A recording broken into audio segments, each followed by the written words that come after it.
Angelo Headington and Elizabeth Rudavsky, two country kids in love. He seemed more fawning over her than anything. Their whirlwind romance is followed by a shotgun wedding. She seemed very happy, so that's great. But their union is built on layers of lies and escalating violence. The story was, I mean, it was extraordinary on so many levels, right? I'm thinking, this is a movie. I was never really exposed to how evil people could actually be. Love may be blind and marriage bliss, but divorce is murder.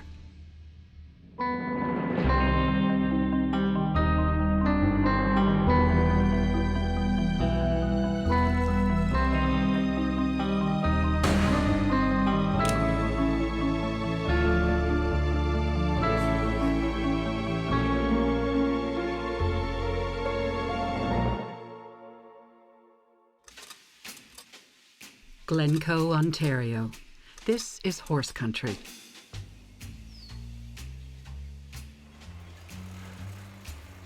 Elizabeth Rudavsky has always lived here and has always loved the country lifestyle. I'm a country bum, grew up on a farm. I loved going out and just taking care of the animals, and I helped doing hay. I had had a little 410 shotgun that was given to me by my dad. She liked to raise rabbits and just a little bit of everything. One time she had a pet pig, and she babied that little piggy, and it got big. More than anything else, Elizabeth loves to ride horses. I love the horses. They just seem to understand me. Glencoe is paradise for horse lovers, and as just about everyone will tell you, a tight-knit community. Kelly Dupont is a local horse boarder. Most people are related to each other. I did find that. And a lot of good people, though. In 2002, Elizabeth is 26. She works part-time selling dog licensing tags outside of Glencoe, a small Canadian farming village just north of Lake Erie. You just needed to go from farm to farm throughout the whole township, basically just have people buy dog licenses. The job is a good fit for easygoing Elizabeth. Oh, she trusted everybody. I don't pass judgment on people. Oh, everybody knows everybody for sure. Not too much gets away without everybody knowing what the next door neighbor's doing. Elizabeth lives with her boyfriend, Andy. They've been together 6 years. But unlike Elizabeth, Andy's not into horses. I would always ride by myself. I know it was very dangerous to ride by myself, but if you have nobody to go with you, you just go do it. Elizabeth is about to meet a stranger who shares her passion. Oh, there was rumors regarding a lone rider that was out riding. We didn't know who it was. Yeah, basically he came into town and rode into town and nobody knew him. Like, who's that guy, so. That guy turns out to be Angelo Headington. Elizabeth meets him when she pulls into a farm just outside town. Angelo has a job as a farmhand at Ryan Minima's farm. I think he was working for Minima, and then he got injured. Angelo doesn't have any cash to pay for his dog's license. He explains he fell off a fence and won't be able to work again until his leg recovers. Elizabeth agrees to collect the money from him later. Their conversation quickly turns from dogs to horses. He says, oh yeah, he has a horse, and oh, where's your horse? And oh, he's in the barn. That was my first visit. Relationship expert Stacy Kaiser and forensic psychologist Brian Russell see loneliness as a key part of this instant attraction. There's always something attractive about the mysterious stranger riding into town, and I think that's part of what happened with Elizabeth and Angelo. The connection on the horses, I think, is more than superficial. The fact that Angelo is injured makes him appear vulnerable. And it really plays to something in a young woman because she thinks maybe she can help him. A lot of women have a nurturing, motherly kind of instinct.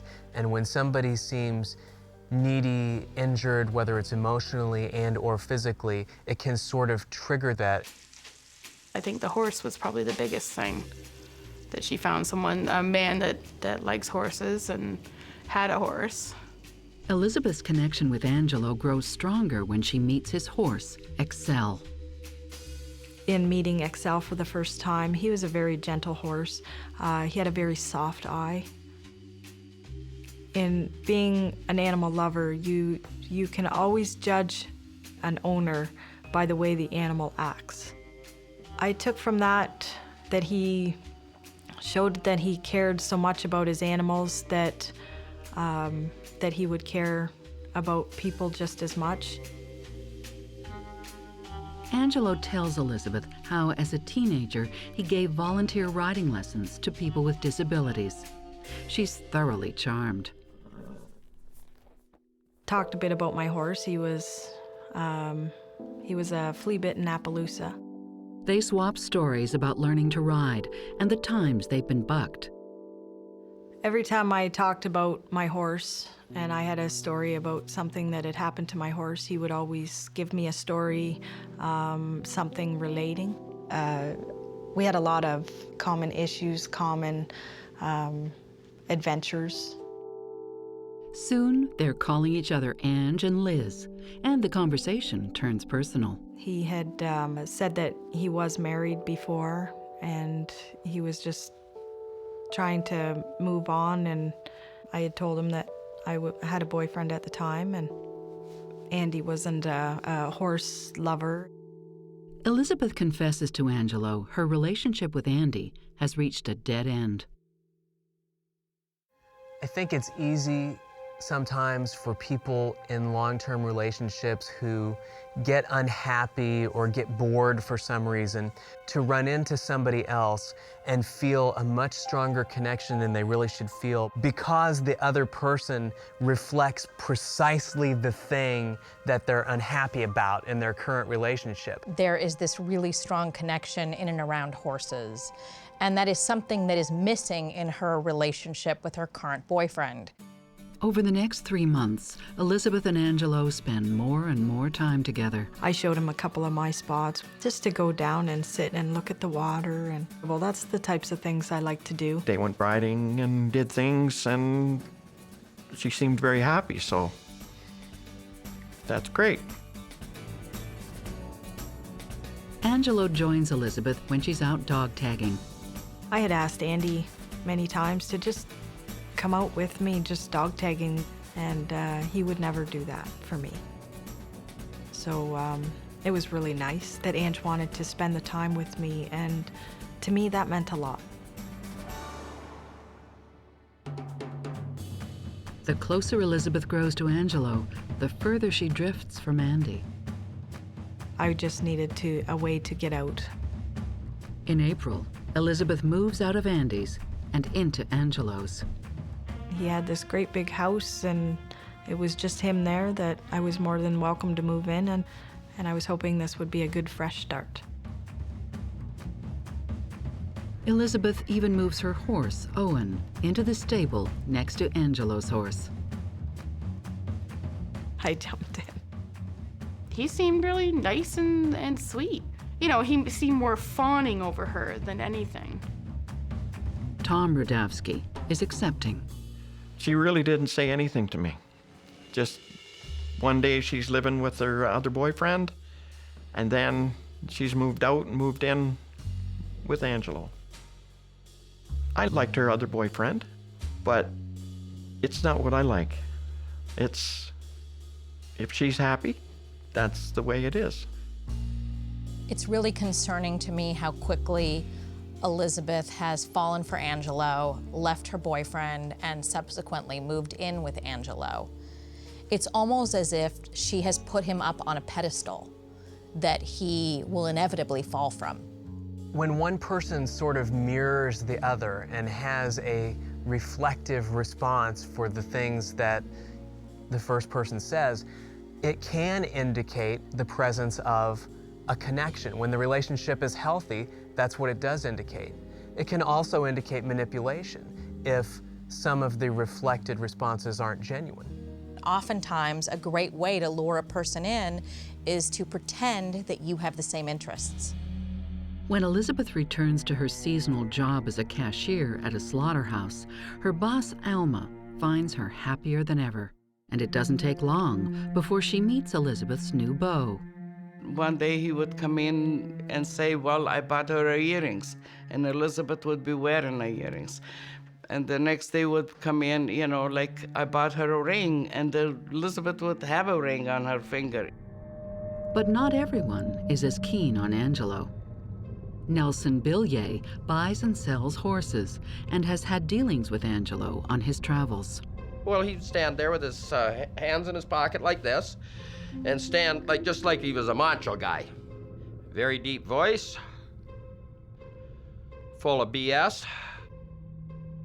Nelson doesn't think much of the new couple either. She maybe had to be an idiot to be living with somebody like this. I don't spare the words, and that was just what went through my mind, thinking, what in hell is going on here? But for the most part, friends and family wish them all the best.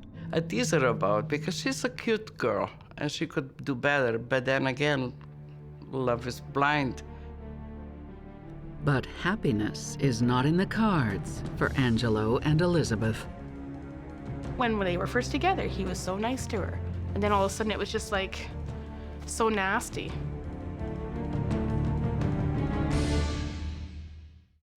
Elizabeth Rudavsky leaves Andy, her boyfriend of 6 years, and moves in with Angelo, a mysterious farmhand who recently moved to the small village of Glencoe, Ontario. By April 2002, Angelo and Elizabeth are spending almost all their time together. But cracks in their relationship are starting to show. Angelo is more and more possessive. If she was anywhere near me, he would be within 5-10 feet, always within listening distance. Angelo accompanies Elizabeth to work every day and stays for her entire shift. The only thing I knew, all of a sudden, he was in the picture. He would wait till lunch in my coffee room and sit there and never leave. At first, Alma chalks it up to the folly of youth. One time they came with the same kind of shirt. So I thought, well, that is kind of cute. They might really like each other, you know? But then she notices Elizabeth is losing weight. And when she compliments her about it, Angelo is the one who replies, saying he wants his girlfriend nice and thin. Reporter Jennifer O'Brien says that in spite of his baby face, Angelo's known as a tough guy. He was real gruff, kind of spoke from the stomach, would, do things like kind of, macho things, like spit while he was speaking to someone, and talk kind of crude, and he had his hands in his pockets all the time, and he was playing with himself. Angelo's behavior seems to be a little bit dichotomous because on the one side, Angelo seems to be really trying to project a lot of what we might call kind of rough masculinity. On the other side, Angelo seems to be trying to project a lot of sensitivity. And when people's behavior is dichotomous like that, it suggests to me as a psychologist that perhaps there's some chameleon-like phenomenon in play. There are really two sides to Angelo. And it's really common for women to be attracted to that. They want the bad boy on the outside who appears soft on the inside. When Elizabeth's dad, Tom Rudavsky, meets Angelo in person for the first time, he notices a change in his daughter's behavior. He sat on the couch, and he made Elizabeth sit there, straight up, knees together, and hands on her legs. And he said, "You sit straight." And right from that day on, I knew there was going to be a problem. I just sat there with my hands in my lap and looked pretty. He had come up with different ways to control me. I needed to act like a lady. I needed to dress like a lady. Okay, I was willing to do that for someone that showed me that they appreciated it. The girl who used to be more of a tomboy is now dressing in floral dresses. And I think that this is legitimately concerning. Something has changed in her. Somehow she's being influenced. Well, I think to the extent that Elizabeth is the one who seems to be making the changes and the sacrifices, it suggests that she is in the one down position. She's the one who has less power in the relationship. She's the one who's acquiescing to. Over time, people start to notice strange injuries on Elizabeth, and when questioned, there's always a plausible explanation. Liz came to the house one day and she had this big black eye, and I was questioning her about it, and she said, "Oh, it's the horse." I think the last time they showed up, I believe Elizabeth had a black eye. I know my wife asked her what had happened, and Elizabeth had told her that she ran into a trailer door. At work, Elizabeth's boss, Alma, finds Angelo's presence less charming and more menacing. I look at her hands, and she have a, all over her hands, blisters. To me, it looks like a burns. I said, "What happened over there?" And Angela jumped in right away. Oh, she fell off the horse, and she landed in a poison ivy with both hands.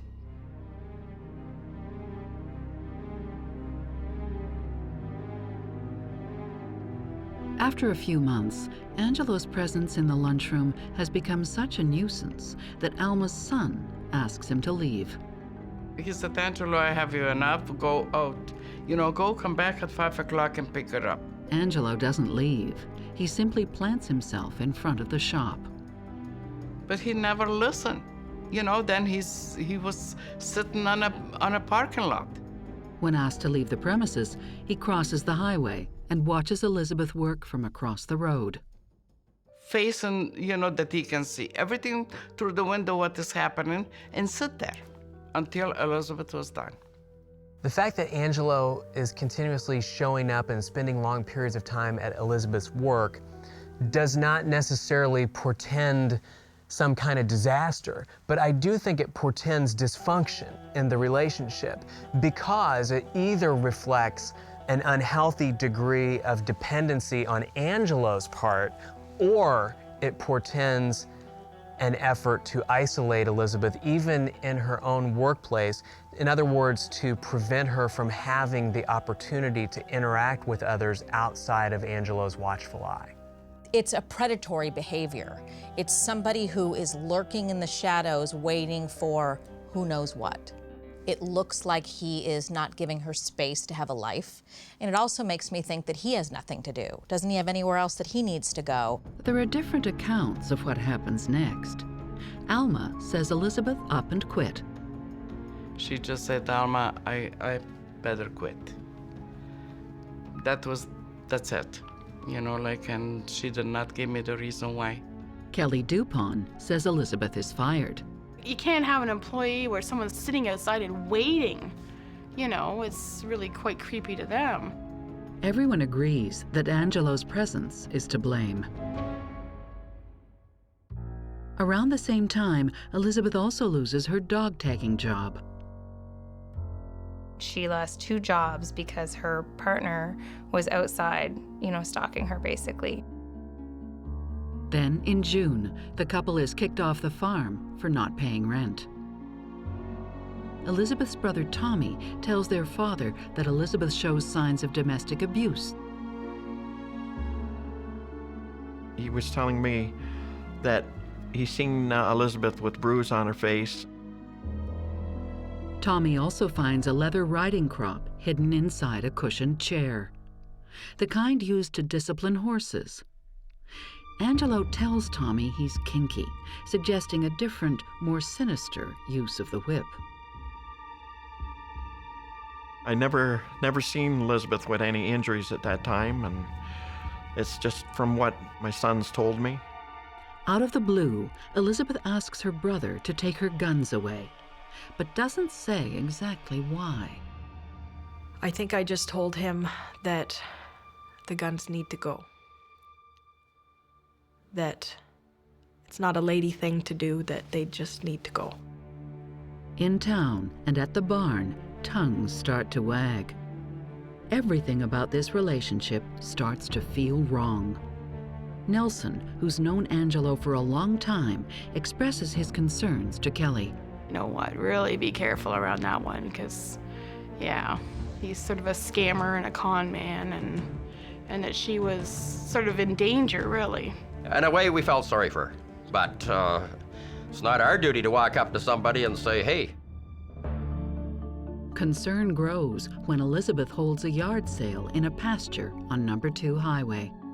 I drove by and there's a big yard sale. So I stopped and there's all this great stuff, like long rider coats and saddles and blankets and bridles. I mean, nice stuff. So I stopped and bought a few things, but I said to Liz, I said, why are you selling all your stuff?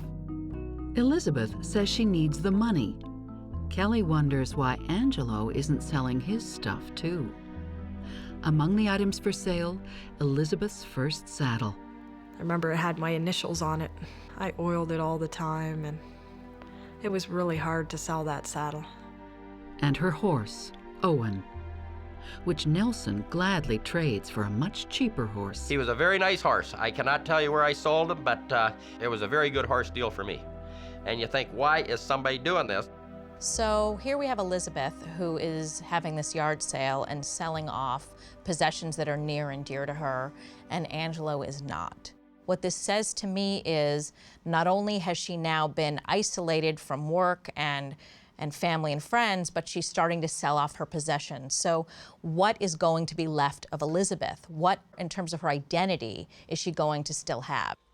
We have to keep in mind that love is sort of the great blinder, and that she may have felt at the time that she was sort of willingly doing what she needed to do, because at that point it was she and Angelo against the world. The couple soon finds a new place in Ridgetown, 40 miles away from everyone they know. So they move away, like they keep moving.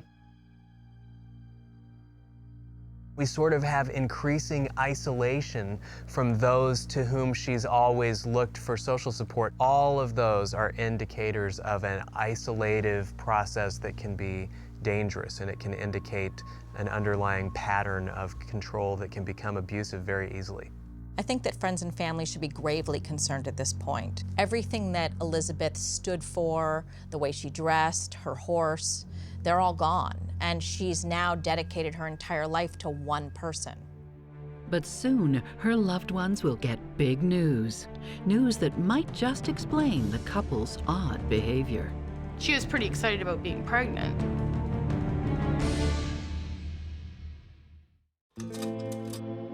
After losing 2 jobs, the roof over their heads, and having to move, it looks like Elizabeth and Angelo's relationship is on the rocks.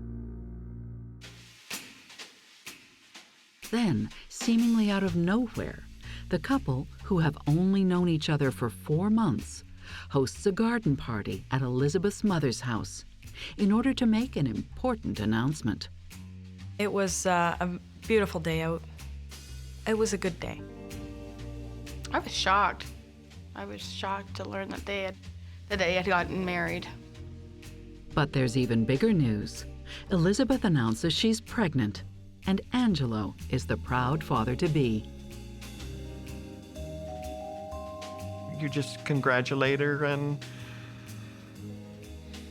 like that's all you can do. I hug her and I said, oh my gosh, you know, you won't be sorry. So I was happy for her. They were very happy for me.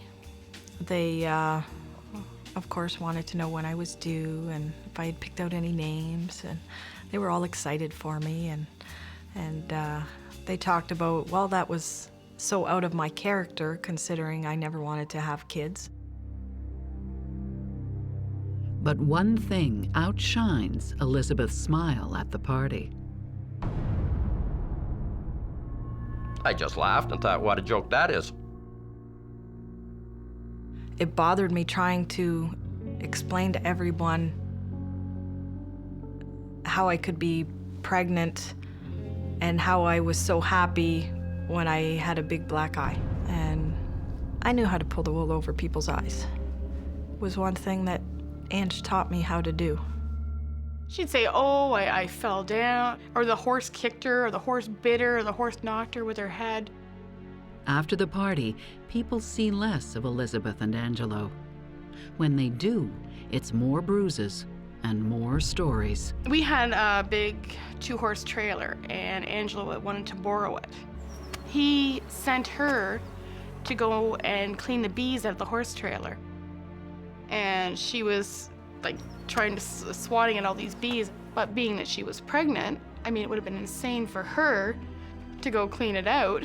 So I think it was my husband that finally said to him, get your butt back there and clean that trailer out. What are you doing? The stories that you heard, you figured that there's something up. Tom tries to give his daughter a way out. One night she called me up and I could tell, like in her voice, that there was something wrong. And I asked her. I said, is he hitting you? And she wouldn't say. So I said to her, you tell me. Because I'm only a short distance away.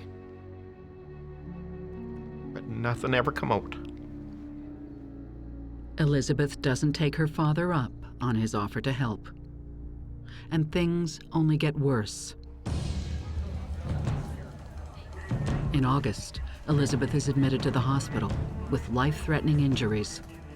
I didn't think I was going to make it. I just chalked it up as I'm dead. She is treated for bruising, swelling, a collapsed lung, and vaginal lacerations. I was basically bleeding to death. Elizabeth is given 7 units of blood. There are 12 in the average adult body. She tells doctors she was in a horseback riding accident. Because of where my injury was, I told them that the horse had bucked and I had come down and landed on the saddle horn. And thus be why I had such a very large cut down there. It seems completely inconceivable to me that the injuries that Elizabeth had at this point were adequately, reasonably, believably explained away by having fallen on a saddle horn. Clearly, the abuse is getting more intense. That said, even the best counselor or hospital professional, they can lead that horse to water, but they can't make her drink. And so they can give her the tools, they can talk to her about leaving, but she's an adult, and if she wants to stay in that situation, she gets to stay in that situation. Ange would not leave my side when I was at the hospital. He wouldn't let the doctors or the nurses talk to me by myself. I kept telling the doctors that I wanted to go home.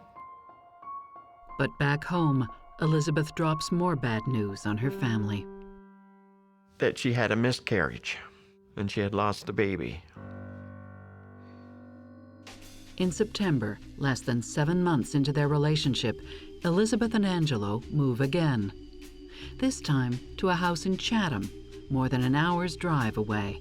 He definitely had her move down to Chatham to keep her away from family and friends, I think.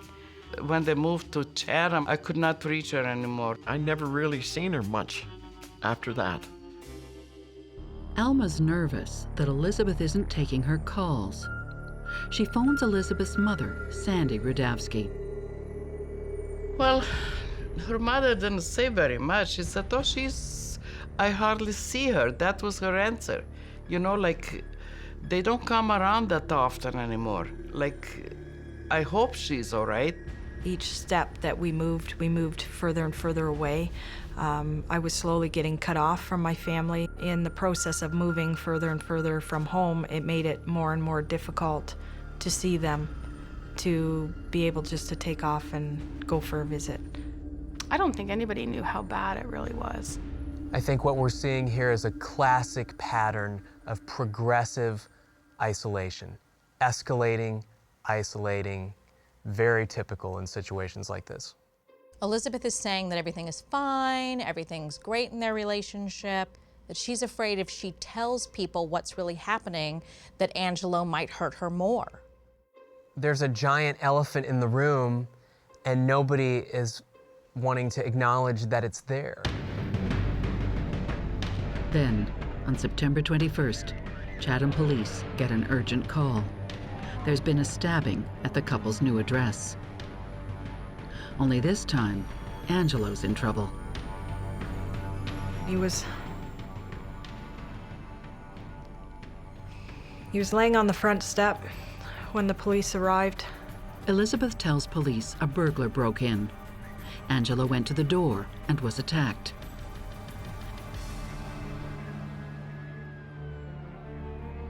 With Angelo in critical condition, Elizabeth braces for the worst. We always thought we should have told her, but then if you told her, does she snap then, or does she know what she's married to? We thought maybe she knew what she was married to. Angelo Headington is stabbed in the early morning hours of September 21st, 2002. He's rushed to the hospital. I kept saying to Ange that he'll be okay, everything will be okay. And then, as I was being pulled away, I heard Ange say, "It was my wife."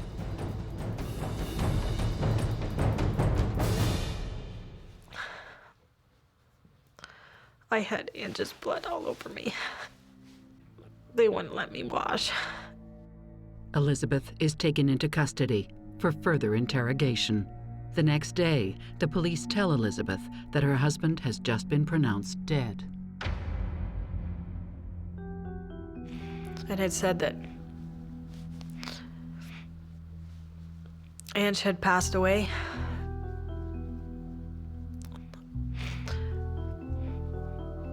And that I was officially charged with first-degree murder. What the detective says next is even more shocking. He tells her the name of her deceased husband is not Angelo. The detective referred to Angelo as Angela. And I kept saying, no, his name is Angelo.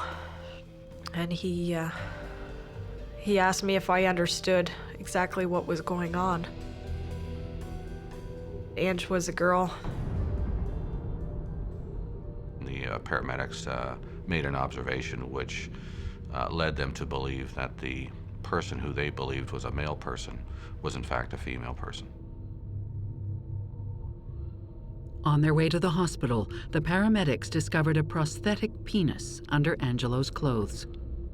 The police came to the door and said, "We have to talk to you. It's about your daughter." And there's something else, like, he is not a he, he's a she. The story is everywhere, and Angelo's secret is the talk of the town. How do you keep something like that quiet? My son showed me the newspaper. I said, no, it cannot be. People were quite shocked to find out that Angelo was a woman. Not everyone is surprised, though. Horse dealer Nelson Billier says years before, he first knew Angelo as Angela. A bunch of us were sitting around drinking beer, and she wandered up. And you can imagine guy's about half drunk, and this thing walks up and lets on to us it's a guy. She was dressed like a guy, she acted like a guy, but she had earrings on. And I said to her, "Why would you wear earrings like that to the Western Fair?" And she says, "I am a girl." Nelson had tried to tell people about Angelo, but nobody believed him. And I told Kelly, I said, "You realize those are two girls." I'm thinking, well, she's pregnant. There's no way. That's obviously a man. Police struggle to understand how Elizabeth could have had an intimate relationship without knowing Angelo's biological sex. Elizabeth tells them what Angelo told her. an ex-girlfriend got mad at him and burnt his genitals. And that's why he wasn't as a normal male. I never seen nothing. Things were dark.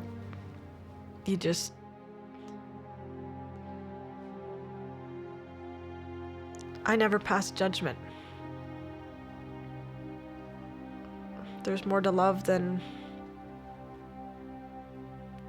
just sex. I thought I was in love.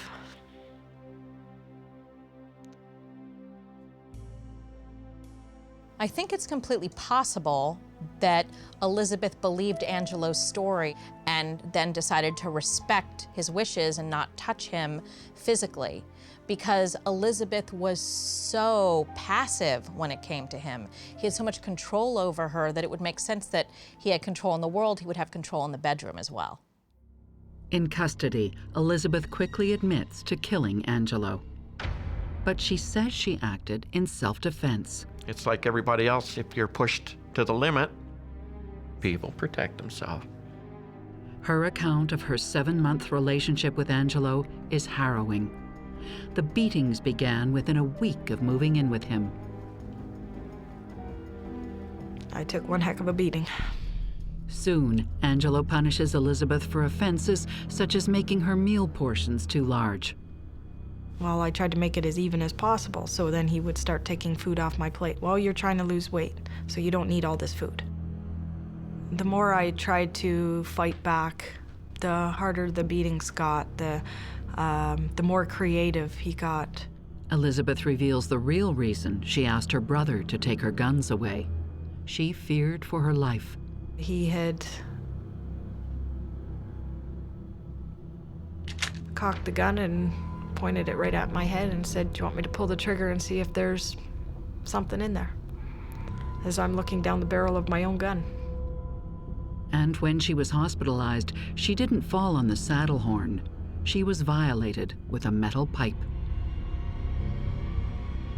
I was actually very shocked when Ange had put me in the truck to take me to the hospital. I figured I was just gonna be thrown in a ditch somewhere on the side of the road.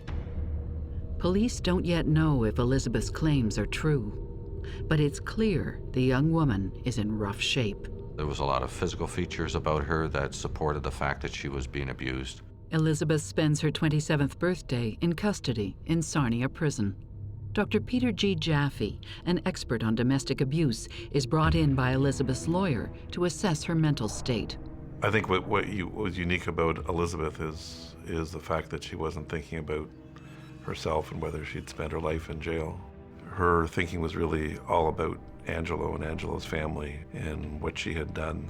In their sessions, Elizabeth reveals another truth to Dr. Jaffe. She isn't legally married. It was very hard lying to my family. That was the biggest thing that hurt so much, because I have always been a very honest person. She was never pregnant either.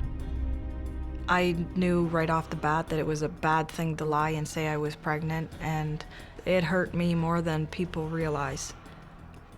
But I also tried to let them know that I was doing what I needed to do at that time. In the meantime, police learn Angelo has a dark history of violence. He stalked, beat, and starved at least 4 previous partners. There was physical assaults, there was threats of violence. In each case, there was a lot of dramatic weight loss by the partners. Actually, their stories are very similar to Elizabeth. Most abusers will have a series of victims in their lives. It's rarely one victim. I always wondered why some of these women hadn't decked her or picked up a baseball bat or something. The stories are difficult for Angelo's family to hear. Journalist Jennifer O'Brien interviews his mother, Marlene Headington, at length. Marlene wanted people to know that Angelo wasn't always a monster and wasn't just evil to the core kind of thing. She was a tomboy, but a happy kid. Marlene said, you know, Angelo would be the first person to help you out of a ditch if you were stuck in a ditch. But according to Marlene Headington, everything changed when Angela turned 14. She dropped out of school, found work as a farmhand, dressed as a guy, and answered only to Angelo. She started saying, I am a boy, and this is a man's world, and I'm a man, I'm not a girl, I don't want to be a girl.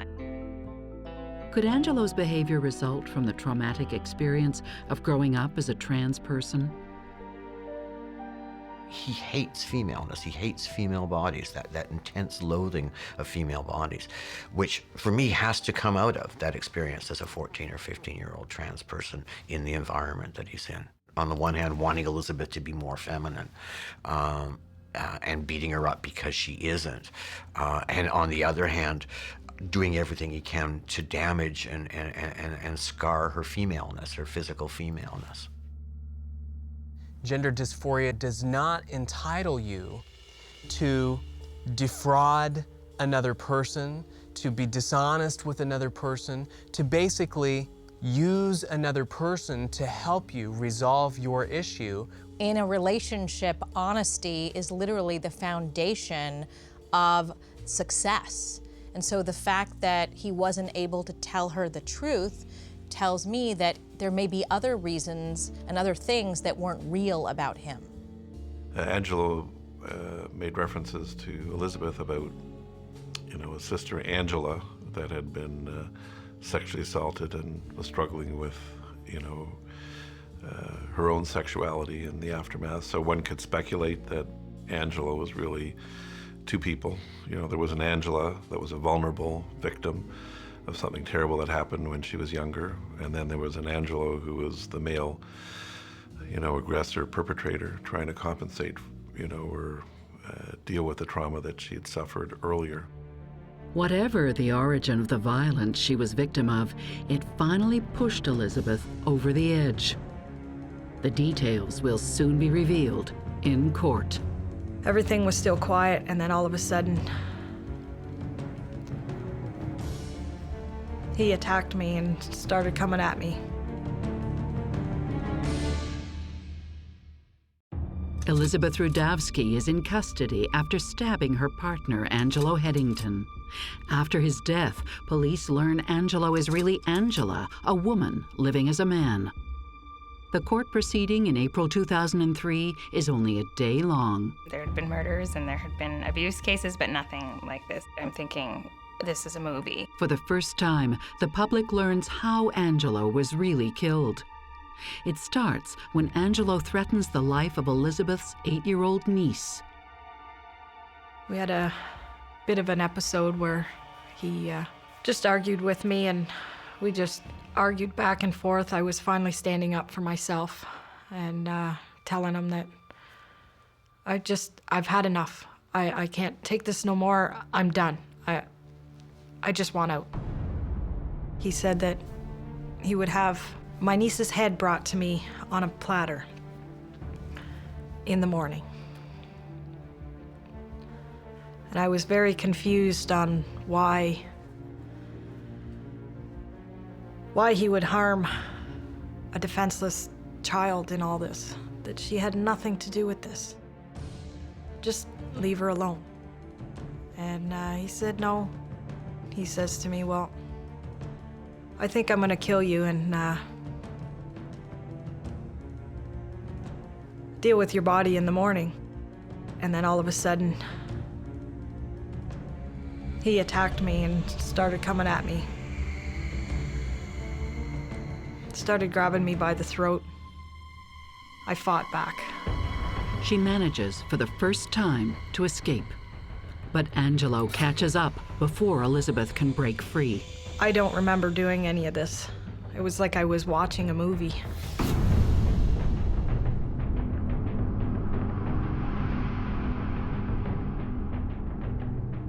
I just remember him saying, "You stabbed me."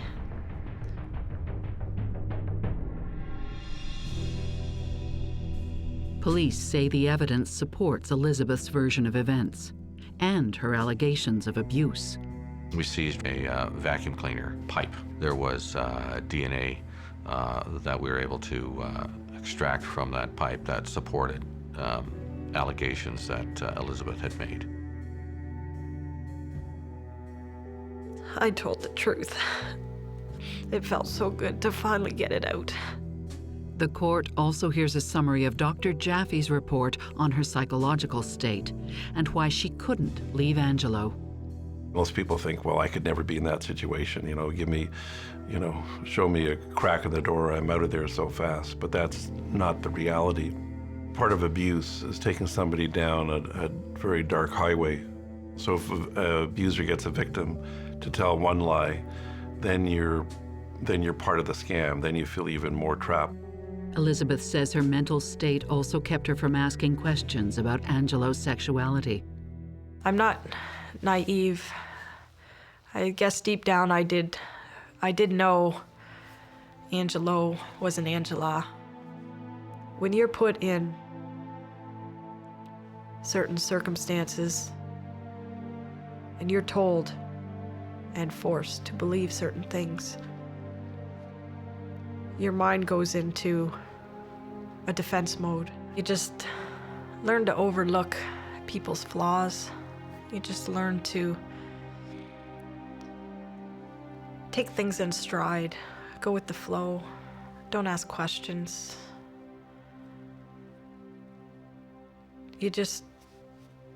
People are who they are. Defense mechanisms are very powerful things. You can truly convince yourself that what you think you're seeing, you're not. But I also think it might have been embarrassing for her. She might not want to have admitted that she maybe made a mistake and believed that Angelo was a man when he was genetically a woman. I think Elizabeth probably loved Angelo, at least at the beginning. And it's hard to really know if Angelo loved Elizabeth as a person or loved the representation that Elizabeth provided of what Angelo wanted to be. I don't think that Angelo is just a mean, evil person. I think that Angelo is deeply disturbed and doesn't know how to deal with his emotions, and he acts out because of it. I think Angelo was a mean, evil person who was also disturbed. There's another dimension here which I think was unique in the sense that Angelo was threatening not only to harm her, but also harm a niece of hers and, or harm her parents. So in that way, you're totally captive, because even if you can seek freedom, you might be endangering somebody else who you love. I'm not one to call people's bluffs. Do you want to play Russian roulette with your family's lives?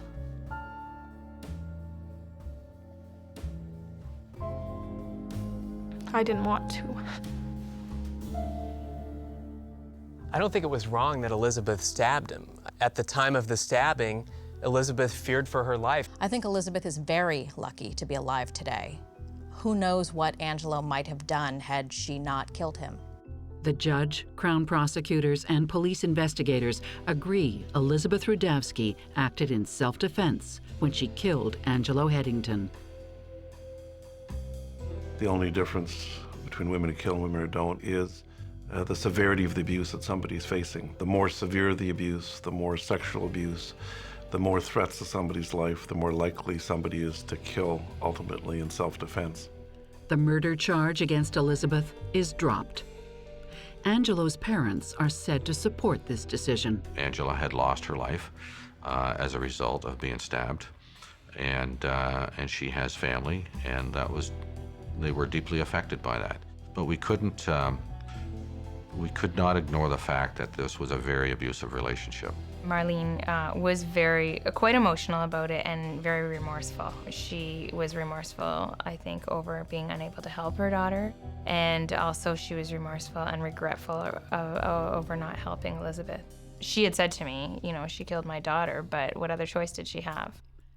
10 years after these events, Elizabeth lives a normal life and has advice for other victims of domestic abuse.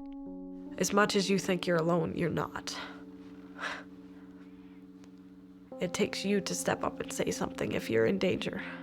I'm really glad that Elizabeth decided to tell her story, because I believe that she has been through a traumatic experience. And so it's my belief that her sharing what she went through is actually part of the process of getting better and not going through something like that again. Obviously, one of the messages from what Elizabeth went through, it's a message to friends, family, neighbors, even co-workers, that victims need people to keep asking questions, to be supportive. You know, I'm really feel bad about it that I did not see it coming with Elizabeth, what was going through.